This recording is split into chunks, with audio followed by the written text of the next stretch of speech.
Penses-tu que cette idée d'accorder à l'Ukraine une garantie de sécurité, un peu comme l'article 5 de l'OTAN, pourrait être envisagée? Quelle serait selon toi la position de la Russie si cette question était soulevée? Il semble que la Russie n'en soit pas satisfaite.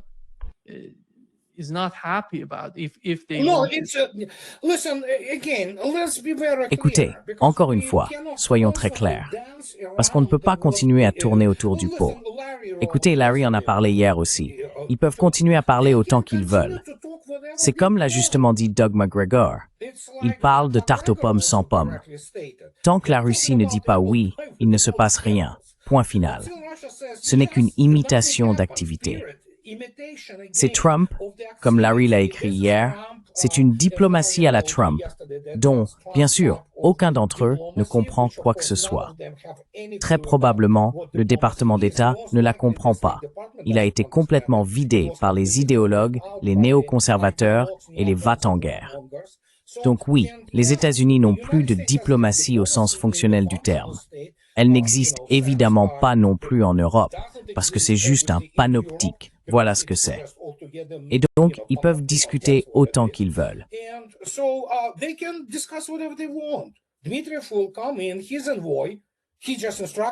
Dmitriev va arriver. C'est l'émissaire. Il reçoit simplement des instructions sur ce qu'il doit dire. Et c'est tout, tu vois.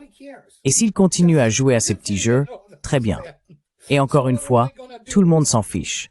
C'est ce qu'ils ne comprennent pas. Alors, qu'est-ce qu'ils vont faire? Qu'est-ce qu'ils vont faire? Je veux dire, vont-ils attaquer la Russie? Bonne chance avec ça, tu vois. Ils n'ont pas de ressources, pas d'armée, rien du tout. La seule chose qu'ils ont, c'est leurs médias. C'est tout. Et ça a toujours été comme ça, tu sais. Ne fais pas attention à l'homme derrière le rideau vert.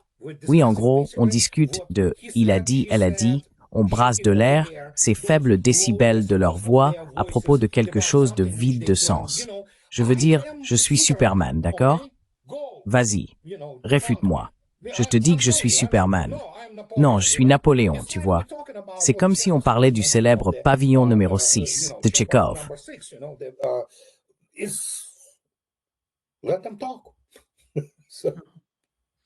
André, voici ce qu'a dit le secrétaire général de l'OTAN.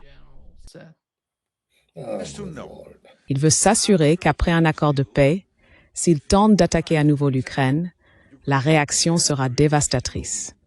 Et c'est exactement ainsi que nous concevons ces garanties de sécurité. Alors essayons d'interpréter ce dont il parle, André. À la suite de tout règlement en Ukraine, il ne doit plus rien rester de l'OTAN là-bas.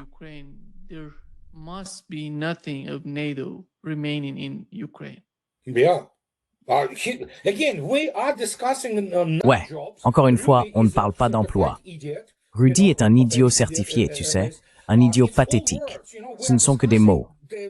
On parle des ondes radio, pour ainsi dire, la compression de l'air qui sort quand je parle en ce moment. J'en produis évidemment. Tu es ingénieur, tu sais plein de choses. C'est que la vibration de l'air, une imitation. C'est tout. C'est ça. C'est qui ce Rudy? C'est quoi l'OTAN? Qu'est-ce qu'ils peuvent faire? On les a présentés comme des tigres de papier. Il n'y a rien derrière. Ouais, comme ce maréchal de l'air. Oh, j'ai 140 avions de combat. La moitié, voire plus, ne volent même pas. Ils servent à cannibaliser des pièces détachées. Alors il peut dire ce qu'il veut.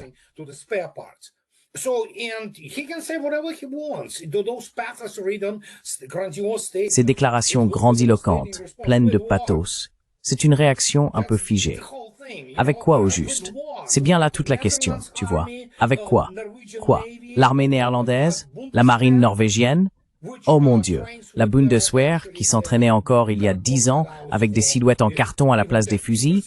Enfin, on en parle sans cesse, tu sais, de ce théâtre kabuki. Il n'y a rien derrière. L'Europe n'a rien. Militairement, elle est impuissante. Elle possède quelques structures qui tiennent lieu de forces armées. La seule véritable puissance, en termes d'influence stratégique sur quoi que ce soit en Europe, c'est la France. Parce qu'elle dispose d'une dissuasion nucléaire indépendante. Et ils devraient vraiment, tu vois, prier Charles de Gaulle.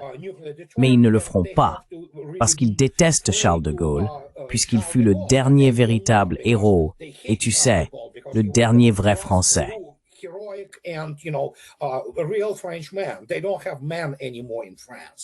Ils n'ont plus d'hommes en France, d'accord? Leurs forces armées sont une blague. Leur armée de l'air est une blague, d'accord? Donc tout est une blague, des forces lilliputiennes. Ils font semblant de pouvoir mobiliser des gens. Très bien qu'ils en mobilisent 2 millions. Le temps qu'ils y arrivent, l'Europe aura cessé d'exister. Ils ne comprennent pas de quoi ils parlent. Tout cela, c'est de la communication. C'est surtout chez les Européens, du lavage de cerveau. Je veux dire, la plupart d'entre eux le sont. Donc oui, bien sûr, si la Russie doit le faire, elle le fera. Et ça veut dire quoi? Que l'élite politico-militaire européenne cessera d'exister. Physiquement.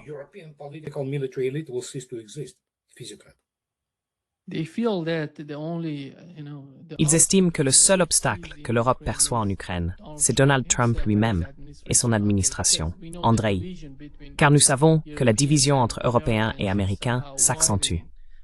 Et Zelensky d'ailleurs, quand il parle, j'entends la voix de l'Ukraine. Ces responsables politiques en Europe, que pensent-ils de l'avenir du conflit? Voici ce qu'a dit Zelensky. À mon avis, ce qu'il évoque est très inquiétant.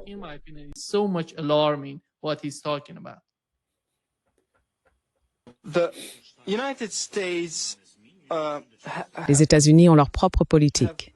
Pour l'instant, ils ne nous voient pas dans l'OTAN. Tout dans nos vies est pour l'instant. Peut-être que cette position changera à l'avenir. Peut-être que quelqu'un finira par comprendre qu'une armée ukrainienne forte renforce l'OTAN et non l'inverse. Les politiciens changent. Certains vivent, d'autres meurent. C'est la vie.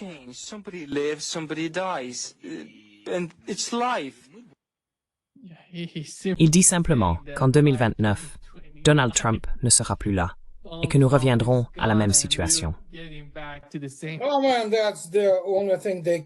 Oh mec, c'est la seule chose qu'ils savent faire. Ce sont des idiots. Encore une fois, il faut comprendre, si tu regardes de près l'OTAN, si tu regardes de près leur armée, leur corps d'officiers, le corps d'officiers moderne, ces gens sont des imbéciles. Leurs officiers sont une blague. Bon, la seule façon dont ils pouvaient soutenir l'Ukraine, c'était par les États-Unis, qui fournissaient l'essentiel du soutien. Et en gros, les États-Unis en sont venus à manquer, parce qu'ils n'ont plus rien. Donc encore une fois, on parle de fous, d'accord? On parle de gens qui sont, eh bien, tu vois, c'est Norma Desmond dans Boulevard du Crépuscule. Voici mon gros plan. Tu sais, quand elle descend les escaliers, et que tout le monde est déjà là, avec les médias, pendant que la police se prépare à l'arrêter.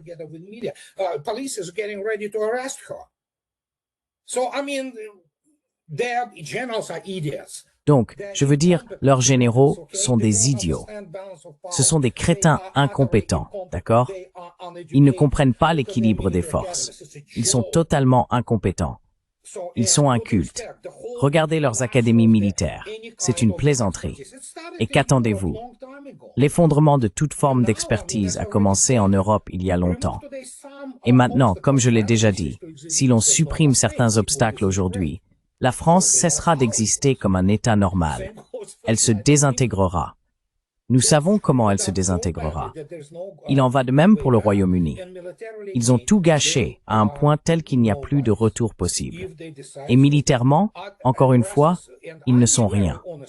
S'ils en décident ainsi, les adresses, et je vais être très franc avec vous, les adresses exactes, les bunkers où ils voudront se cacher, ne les sauveront pas.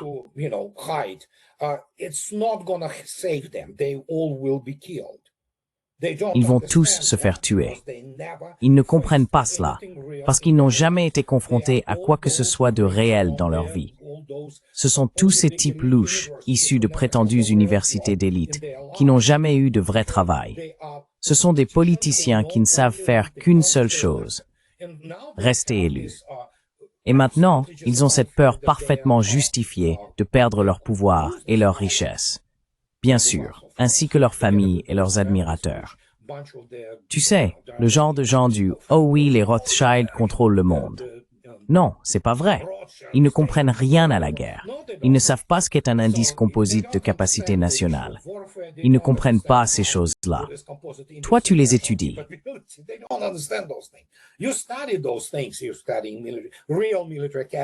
Vous étudiez de véritables académies militaires. Vous les étudiez dans des institutions sérieuses. Et quelles sont ces institutions sérieuses? La Russie, les États-Unis, les vrais. Le reste, c'est une plaisanterie. Chatham House. Regardez ces gens. Ce sont des idiots. Ils ne comprennent pas les choses fondamentales, qui sont les choses technologiques et militaires.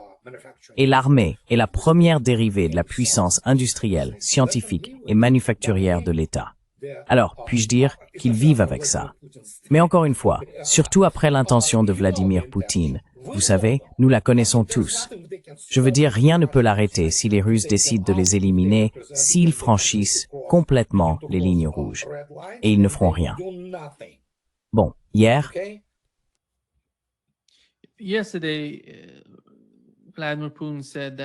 Vladimir Poutine a déclaré que les missiles Yars sont prêts à être déployés, qu'ils pourraient être utilisés dans 2 semaines. Ils vont les mettre à disposition. Andrei, vois-tu un scénario dans lequel la Russie aurait besoin de les utiliser?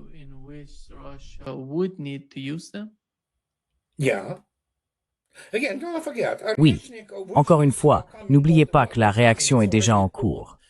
C'est juste qu'il reste encore un certain nombre de procédures à officialiser. Mais ce n'est pas seulement au stade de la capacité opérationnelle initiale, c'est ainsi depuis des mois maintenant. Non, c'est déjà en service de combat, une partie se trouvant évidemment en Biélorussie. Et M. Loukachenko, le filou qu'il est, essaye d'en tirer le mérite, mais personne ne le laissera approcher de ces systèmes d'armes. C'est un système d'armes russe, contrôlé par les forces nucléaires stratégiques, qui, soit dit en passant, ont récemment célébré leur fête professionnelle. Mais l'essentiel, c'est qu'il est déjà en service, en première ligne.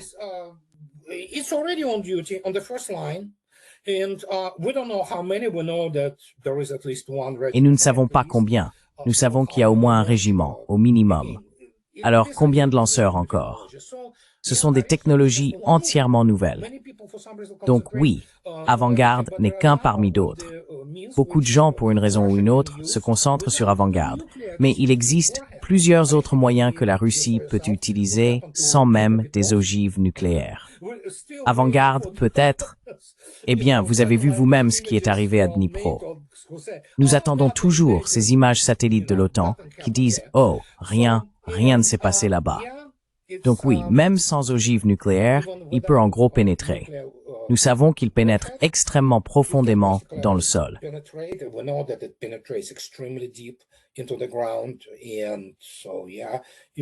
Et donc oui, cela pourrait être utilisé sous une forme purement conventionnelle, avec des explosifs conventionnels puissants, ou bien sûr, avec une ogive nucléaire.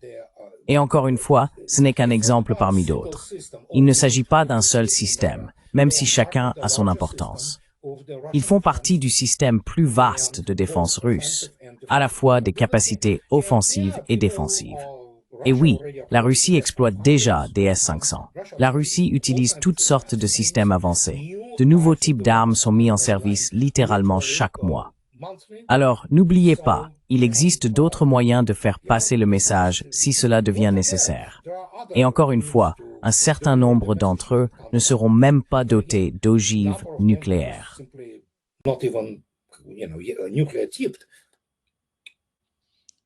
Le Royaume-Uni est en train de construire un dôme de fer, Andrei. Tu sais, chaque fois que quelqu'un parle d'un dôme de fer ou de quelque chose de similaire, comme celui d'Israël, on voit bien que le pays ne cherche pas l'amitié, le partenariat ou la coopération. Il se prépare à la guerre. Nous le savons grâce à l'exemple d'Israël, au moins par expérience. Israël ne cherche pas le partenariat, il cherche davantage de conflits.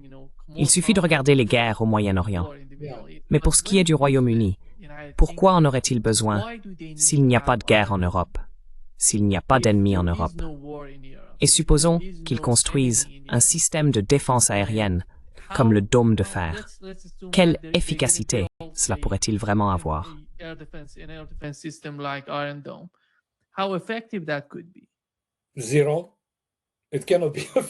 Zéro. Cela ne peut pas déjà être efficace. Donc d'abord, le dôme de fer. Je veux dire, qu'est-ce que le dôme de fer?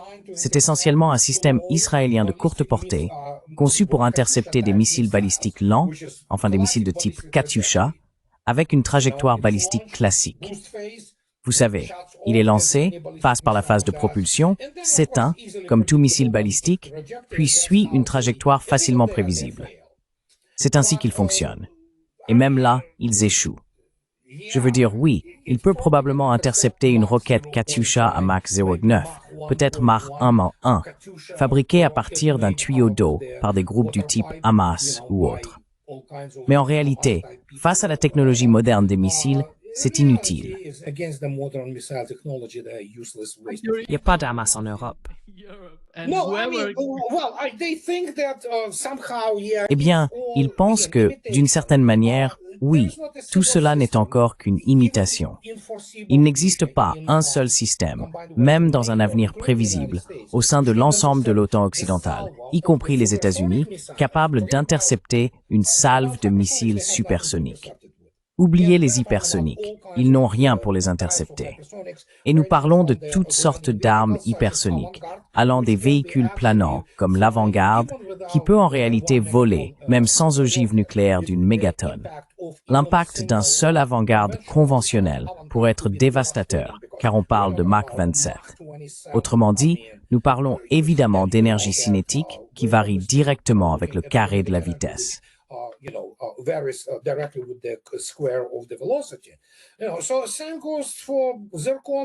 Donc, c'est pareil pour le zircon. Ils ne peuvent rien faire. Ils ne peuvent pas l'intercepter.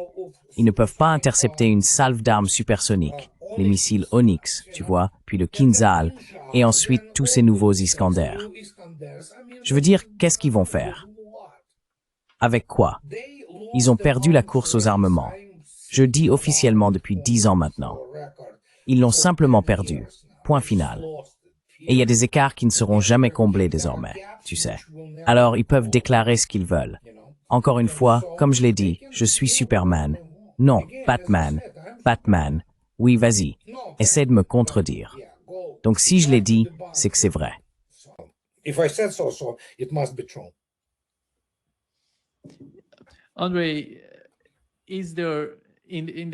Andriy, dans l'esprit de la direction russe, y a-t-il un moyen de... Eh bien, tu sais, chaque fois que Poutine parle du conflit en Ukraine, je vois quelqu'un de tellement rationnel que si, disons, demain l'Europe décidait de discuter avec la Russie pour parvenir à une sorte d'accord raisonnable sur l'Ukraine, ils ne diraient pas non à l'Europe. Ils aideraient l'Europe. Ils aideraient d'une certaine manière l'Europe à parvenir à ce type d'accord sur l'Ukraine. Mais quand ils ne voient pas cela se produire en Europe, ne penses-tu pas qu'au fond, nous parlons vraiment des États-Unis et de la Russie? L'Europe fait partie de cette région. En gros, quand nous parlons de l'Europe, nous parlons de l'Europe occidentale, l'Allemagne, la France et le Royaume-Uni. Alors, est-il possible de conclure une sorte d'accord avec ces pays?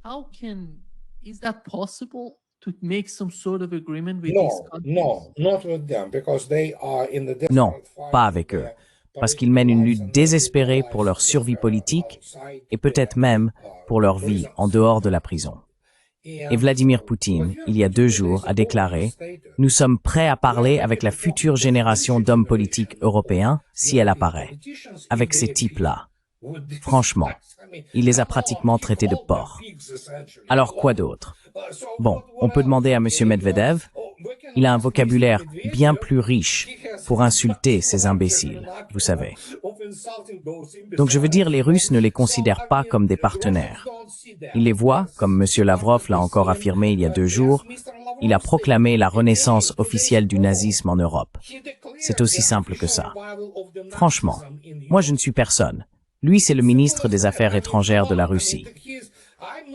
Il sort et dit « Nous voyons la renaissance du nazisme ». Ce qui est exactement ce qui se passe, évidemment, sous le couvert de cette démocratie et de tout ce baratin, avec plein de couleurs arc-en-ciel, vous voyez.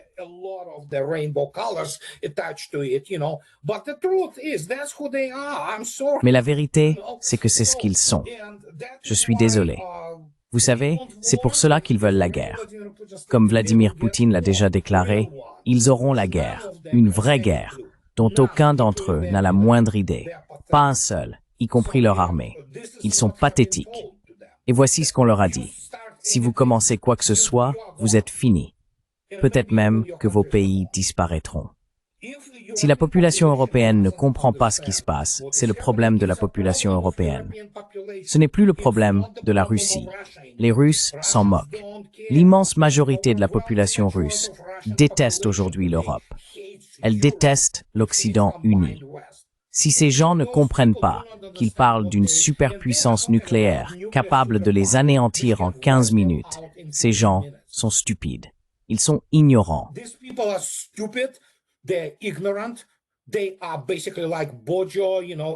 Ils sont en gros comme Bojo, tu vois, et tous ces maréchaux de l'air.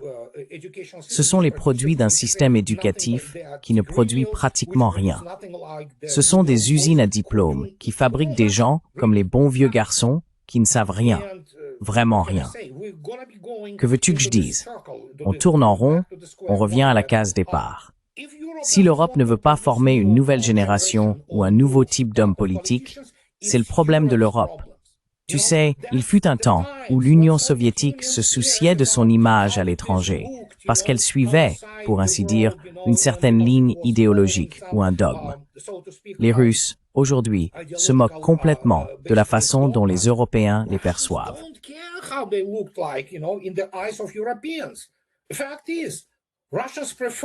Le fait est que les Russes prennent réellement plaisir à les voir paniquer à ce sujet.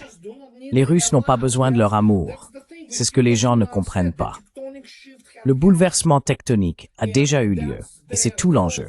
Les Russes se moquent complètement de la façon dont ils sont perçus en Europe. Point final. Il en va de même pour les États-Unis. Mais encore une fois, les États-Unis sont une véritable superpuissance, même si elle n'est pas aussi grande qu'elle le prétend. Donc les Russes parleront avec les États-Unis. Avec l'Europe, c'est terminé. Quant aux discussions, eh bien des gens comme Orban viennent en Russie. Mais Orban est confronté à un choix très difficile. Car à terme, si la Hongrie essaye de continuer à jouer ce rôle d'équilibriste, c'est compréhensible.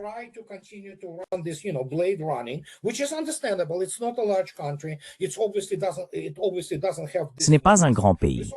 Il n'a évidemment pas de ressources considérables. C'est la même chose pour la Slovaquie. Et nous savons déjà que M. Fico a été blessé lors de cette tentative d'assassinat. Son avion hier a été endommagé, d'une manière ou d'une autre, quelque chose est arrivé à l'avion de M. Fico. Donc nous savons ce qui se passe. Que reste-t-il? Eh bien, la seule façon pour eux de survivre en tant que nations indépendantes, avec leur culture, avec leur vision de la vie, c'est de se détacher de l'Union européenne. Mais peuvent-ils le faire? J'en doute. C'est pourquoi nous observons ces dynamiques. Et que puis-je dire? Je veux dire, il y a très peu de choses que je puisse encore en dire. L'Europe est finie et elle doit mourir, car ce n'est plus la civilisation occidentale.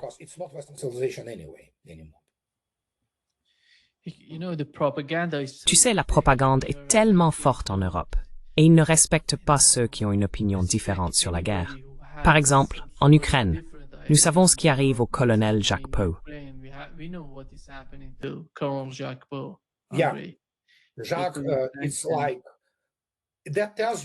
Jacques, c'est comme ça te montre. Ce sont des lâches. Les Européens sont des lâches. Et donc la seule chose qu'ils peuvent faire maintenant, c'est ça.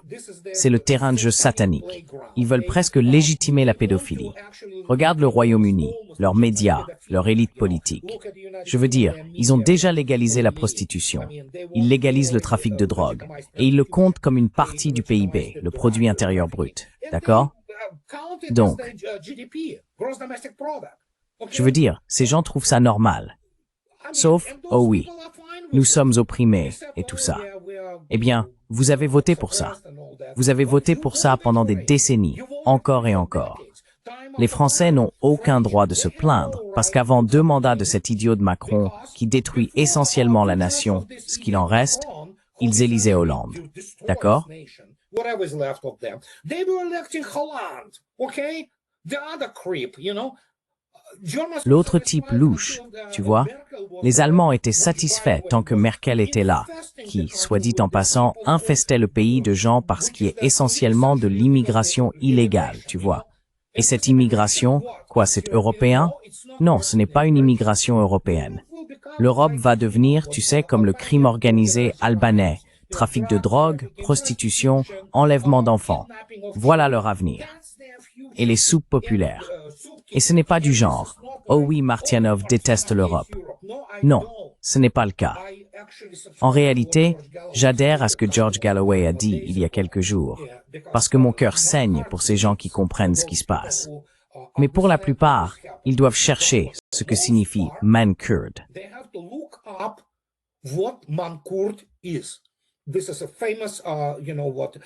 C'est tiré d'un célèbre roman de Chingiz Aitmatov. Et ce sont des Mankurdes. La plupart d'entre eux le sont. C'est ce qu'ils refusent d'admettre. La majorité des Européens, les Européens de l'Ouest et même ceux de l'Est, détestent les dieux russes. Et c'est ce qui les a menés à l'état où ils se trouvent. Cela va devenir bien pire. Comme je l'ai déjà dit, si l'on regarde de près la France ou le Royaume-Uni aujourd'hui, ils sont en train de devenir une partie du tiers-monde. De larges portions de leur pays ressemblent à des trous à rats. Ils n'arrivent pas à entretenir leurs infrastructures. C'est sale, c'est gangrené par la criminalité. Et maintenant on a, oui. Donc oui, nous le savons, nous l'avons dit de nombreuses fois. We know. We said it many times.